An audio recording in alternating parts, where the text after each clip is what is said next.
আজকে বানাবো ছোট বড় সবার প্রিয় পাপড়ি চাট। খুব সহজেই বাড়িতে হয়ে যায়। তার জন্য নিলাম 1 কাপ ময়দা, হাফ কাপ সুজি, স্বাদ মতো নুন, লঙ্কার গুঁড়ো, তারপরে নেব একটুখানি কালো জিরে, নিলাম 2 টেবিল চামচ মতো সাদা তেল আর 1 চিমটে হিং দিয়ে শুকনো আগে মেখে নেব। তারপরে অল্প অল্প জল দিয়ে একটা শক্ত ডো তৈরি করে নেব। এটা খেয়াল রাখতে হবে, ডোটা কিন্তু শক্তই হবে। নিচের ফ্লোরটা পরিষ্কার করে একটা লেচি কেটে এবার বেলে নেব। একটু রুটির আকারে, বেশি পাতলা হবে না, বেশি মোটা হবে না।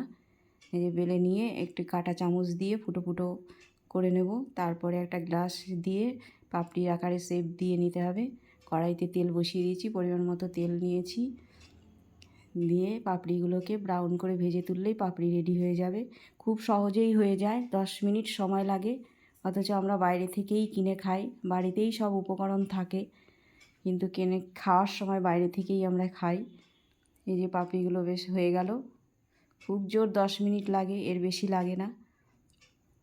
পাপড়ি রেডি হয়ে গেছে। আমরা দুটো প্লেটে আমি সাজিয়ে নিয়েছি। নিয়ে নিয়েছি আলু সেদ্ধ, একটু লঙ্কার গুঁড়ো আর বিট লবণ দিয়ে মেখে নিয়েছি আলু সেদ্ধটা। নিয়েছি শশার কুচি দিয়ে দেবো, তারপরে দেবো পেঁয়াজ কুচি, লঙ্কার কুচি, একটু লেবু 2-3 ফোঁটা, দিয়ে দিলাম টক দই উপর দিয়ে।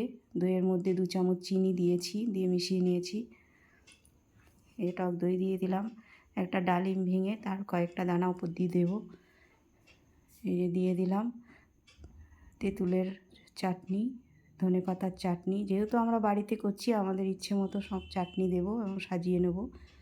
উপর দিয়ে সেও দিয়ে দিলাম। এসে দিয়ে দিয়েছি, হয়ে গেল পাপড়ি চাট। ধন্যবাদ।